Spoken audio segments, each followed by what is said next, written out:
How do we teach creativity?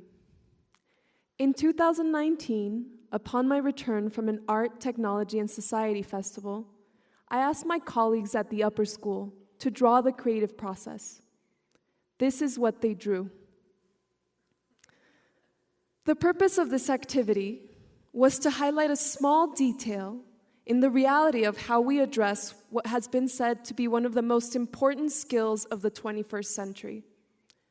Well, we kind of wing it, and we kind of do it in our own very peculiar ways. In fact, it was this perceived inconsistency that took me to the Ars Electronica Festival in the first place. I went with a mission: to study creativity in the context of tech, society, and science through the lens of art. Because what's more creative than art anyway?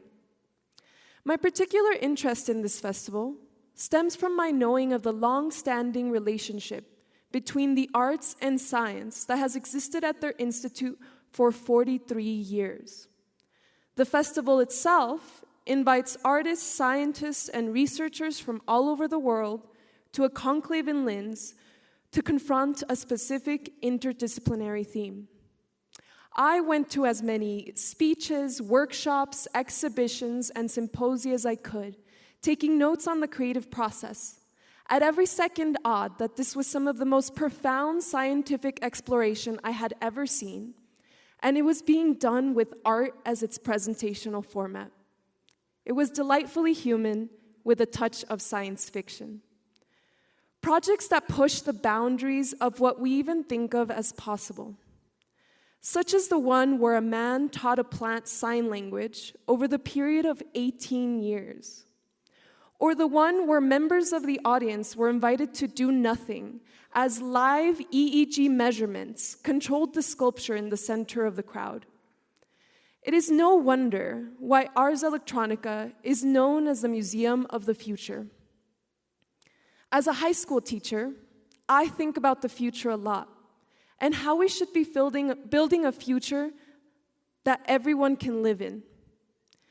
And I care about it so much that when I returned from Ars, I was set on making this a field trip for our young people, our future. And along with two colleagues, Mr. Garcia and Mr. Buckley, we did it.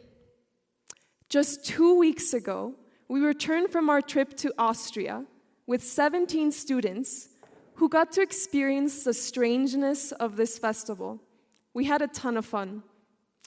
And both times at this festival, I found myself gravitating towards projects that had no conclusion, no moral, no economic gain. Projects where creativity seemed to flow endlessly.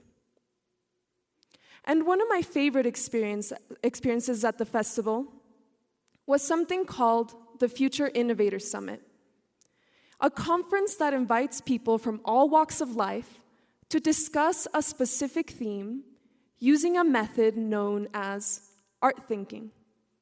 And that's what I want to talk to you about today, as a mindset for developing creativity as we think about our future. The group talked for several hours a day, inviting attendees of the festival to listen in. And at the end, they held an artistic performance to better help us understand what this question meant to the group and also to involve the audience in the inquiry process. The question I sat in on was, what is the future of trust? And today, I want to bring you a small slice of that experience that we had at the festival so that we can better discuss art thinking as a means to develop creativity. But I'm going to require some movement. So I'm going to ask that everybody in the first row please stand up. Everyone in the second row will remain seated. Everyone in the third row will stand up. The fourth row will remain seated, and so on until we've reached the end of the theater.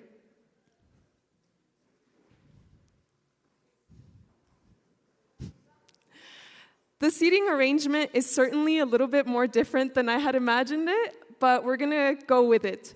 So everyone who's standing up, you're going to turn around and find a stranger behind you. Find someone that's going to be your partner, okay? Just find someone. If there is no stranger that you can find to be your partner, just for the duration of this activity, just observe what's happening. So we are going to right now contemplate the question, what is trust? What is the future of trust? So, I want you to lock eyes with your partner, okay? For 30 seconds, do not count, I'll count. You're going to contemplate. What is the future of trust? Ready and go.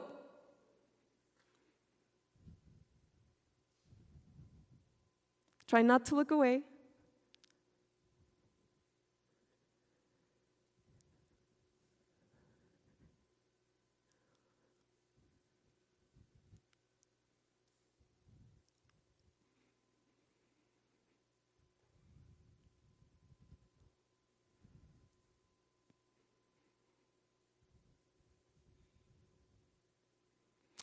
Okay, you're done. Please have a seat. Good job, everybody. A round of applause for everybody. Woo! Long 30 seconds. So now you must know, what is the future of trust? Well, although some of you actually might sit in the audience with some conviction, I can tell you that staring for 2 whole minutes, because they made us do 2, into the eyes of a complete stranger, did not lead me to a complete answer. But what it did lead me to, that I didn't have before, was knowing for certain that this was one of the most important and profound questions I had not just heard, but also experienced. A question that to this day opens my mind and pulls me forward as I contemplate my future and the future of my students. A question that explodes into a million questions, allowing me to create new questions of my own.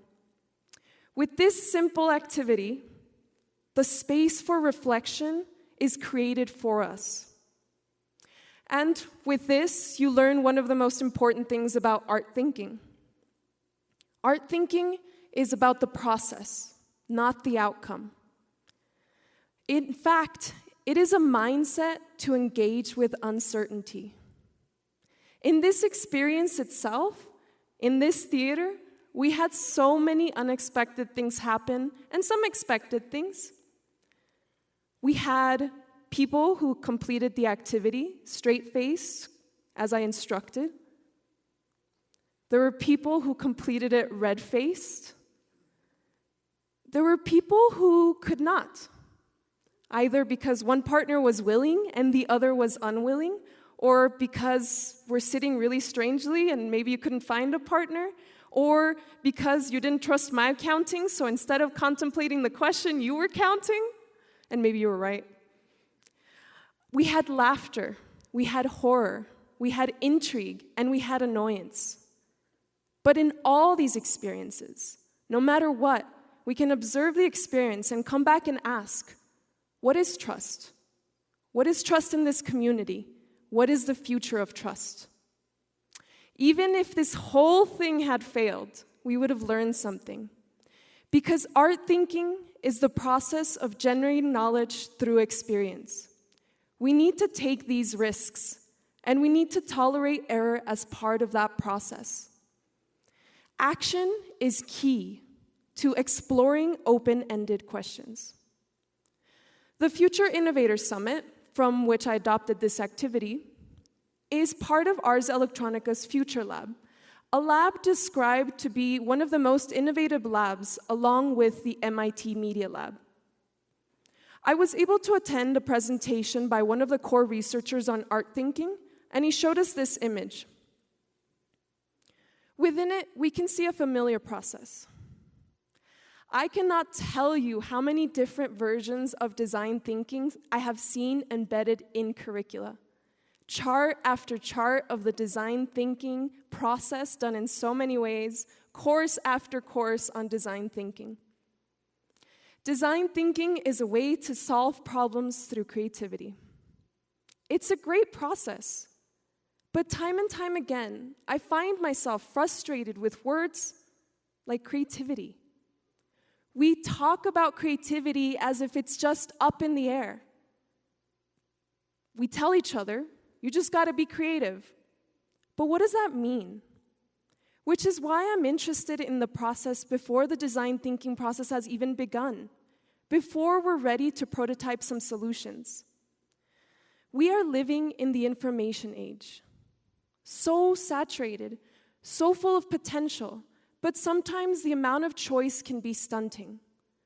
So before we pull the first idea from the creative ether, we gotta ask ourselves, what ideas are worth investing in? How can we ask better questions? And better yet, how can we identify those questions that will help us bring humanity to a more sustainable, equitable, and overall hopeful future? Well, I believe an answer lies in making and protecting the spaces to contemplate the impossible. And I want to elaborate on how. During my research, I was lucky enough to find the PhD thesis on art thinking by Future Lab researcher and Art Thinking Australia founder, Kristefan Minsky. And I really encourage anyone who's interested in this to read it. It allowed me to delve deeper into what this mindset entails. But for the purposes of this talk, we're going to reduce it to some main components so that you can get started. First of all, we need a group of diverse minds. Sort of like the minds we have in this audience. Diverse in age, socioeconomic background, cultural identity, etc. The more diverse our perspectives, the larger the space for inquiry that we can create. And once we have that space, we need play. So for those of you in this audience who have not gotten a chance to play recently and maybe have forgotten, to play is to make believe, to move, to slow down, to observe from close up and far away, to build and destroy, to challenge, and sometimes to do something unpredictable. All in all, art thinking asks us to be comfortable with not having utilitarian results, with pushing boundaries, with being comfortable presenting our process so that our questions or mistakes can help others come up with questions of their own. It's about being comfortable with the unknown while developing questions that can help us form the future. Lastly, I want to address our definitions of art. I think a lot of people in this audience might have a definition similar to the most popular Google search. If we look up what is art in Google, we're going to get a series of vague answers on beauty and expression. But if we dig deeper, we might actually see like a language. And of course, we have words and numbers, but we also have images, objects, and experiences. At Ars Electronica, artists are seen as a catalyst for change because art allows us to protect the spaces for creative thought that might one day lead to world-changing innovations. Learning has changed. MIT Media Lab sees it. Future Lab sees it. Why can't we see it here?